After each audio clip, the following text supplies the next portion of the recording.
प्रथम तहलका न्यूज। हरियाणा के डिप्टी सीएम दुष्यंत चौटाला ने अपनी सरकार के विकास कार्यों को साहसिक बताया है। साथ ही उन्होंने गठबंधन सरकार की सफलताओं को भी गिनवाया। बता दें कि डिप्टी सीएम दुष्यंत चौटाला ने बीते बुधवार को चंडीगढ़ में एक प्रेस कॉन्फ्रेंस की, जिसमें उन्होंने सरकार द्वारा करवाए गए विकास कामों को गिनवाया। दुष्यंत चौटाला ने तो कैबिनेट में लिए गए फैसलों की जमकर सराहना की। उन्होंने प्राइवेट सेक्टर की नौकरियों में आरक्षण के मुद्दे और नई पॉलिसी में किए गए बदलावों को जमकर सराहा।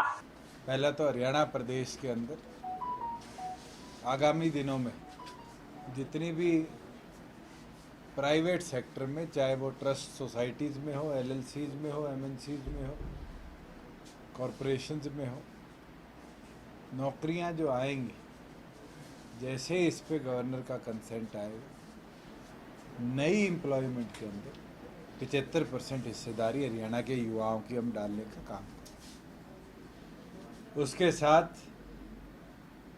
किसान के लिए जो पहले स्टैंप ड्यूटी की बहुत लंबी मांग रही है किसान संगठनों की भी, और ख़ास तौर पर जब मुझे भी मौका मिला लोगों से चर्चा करने का कि 2000 रुपये का जो चार्ज था उसको रिवाइज़ किया जाए पूरे हरियाणा के लिए, उसको हमने रिवाइज़ करके 100 रुपये पे लाने का काम किया।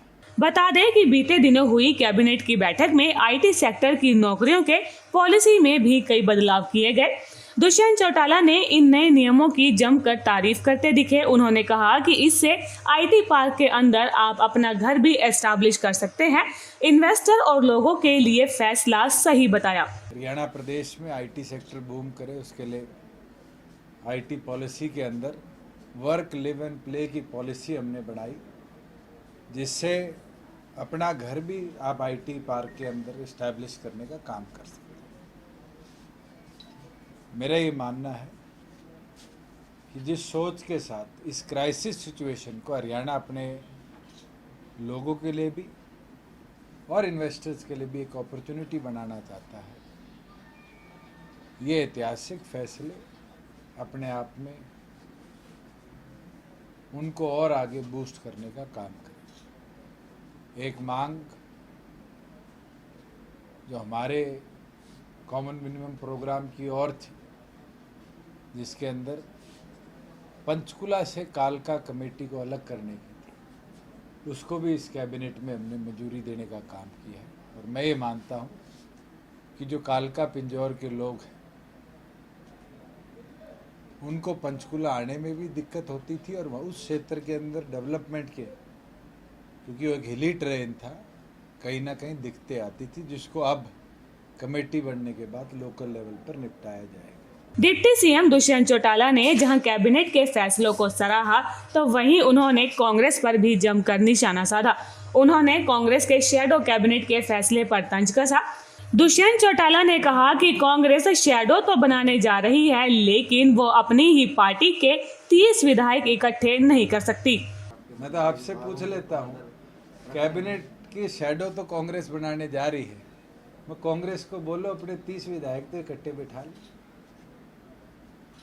आरोप तो वो हमें तोड़ने का लगता है। मुझे याद है जिस दिन शपथ ग्रहण हुआ, उसके बाद सारे कांग्रेसियों का बयान आया कि ये तो 10 दिन में सरकार गिर जाएगी। हाँ, तो 9 महीने होने वाले, और इस 9 महीनों में मजबूती से प्रदेश के हित के निर्णय लिए। और मुझे लगता है पिछली विधायक दल की बैठक में शायद 1/3 कांग्रेस तो मिसिंग थी। पहले वो अपना कुनबा संभाल ले, फिर कैबिनेट की शैडो बनाने की बात। अब क्योंकि सावन का महीना शुरू हो चुका है और शिव भक्त भी अपने आराध्य की पूजा के लिए उत्सुक है, तो वहीं डिप्टी सीएम दुष्यंत चौटाला ने इस मसले पर भी अपनी राय दी। उनका कहना था कि महामारी एक्ट के अंदर एमएचए की गाइडलाइन के मुताबिक किसी भी तरह की धार्मिक मूवमेंट को इजाजत नहीं दी गई है। उसी आधार पर उत्तराखंड सरकार, यूपी सरकार ने कांवड़ यात्रा को स्थगित किया है। अगर हमारे संज्ञान में गंगा जल शिव मंदिरों के अंदर प्रोवाइड करने की डिमांड आती है, तो सरकार इस फैसले पर भी निर्णय जरूर करेगी। प्रथम तहलका के लिए चंडीगढ़ से ब्यूरो रिपोर्ट।